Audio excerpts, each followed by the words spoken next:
Miles de videos de molinos y a la gente todavía le cuesta el molino. Principalmente le cuesta porque todavía no se entiende la función. Te lo voy a decir corto. Es como un peso muerto, es como una bisagra, pero la carga en vez de caerte bien a posterior te cae un poco más hacia los costados. ¿Ok?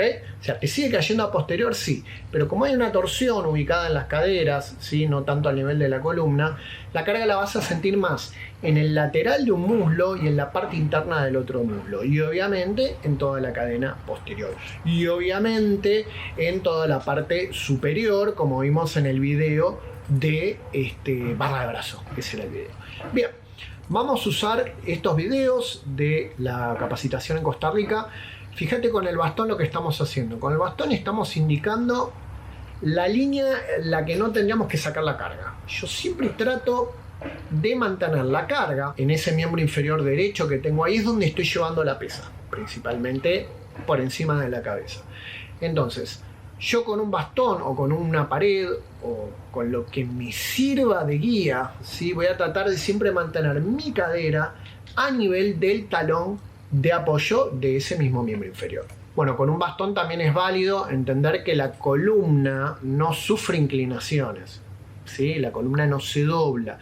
Entonces, de la misma manera que vos en cualquier bisagra de cadera con un bastón sensás o estás fijándote todo el tiempo que la columna no se presenta una flexión en la misma o una inclinación, en el molino podés hacer lo mismo, ¿sí? Podés usar el bastón para tener una guía de que el tronco se mantiene inalterable y vos no querés andar doblando la columna, porque un efecto colateral positivo que tiene el molino es el trabajo del core, es el trabajo de evitar el movimiento en la columna.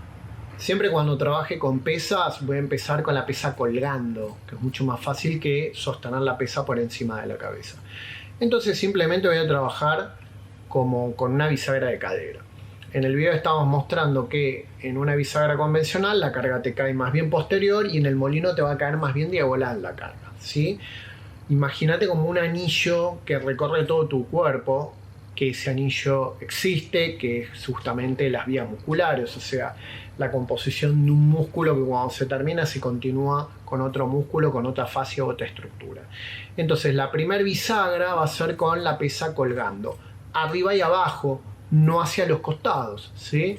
Porque no es un press de costado o un side press, es un molino, es una bisagra de cadera en donde estamos tratando de que la mayor parte de la carga caiga sobre la articulación de las caderas y no sobre otra parte del cuerpo. Luego sí trabajo lo que llamamos molino superior, que es la pesa por encima de la cabeza. Ya necesito un buen trabajo previo en el hombro, que te lo puedo dar nuevamente la levantada turca, o la barra de brazo, o el mismo trabajo con molino.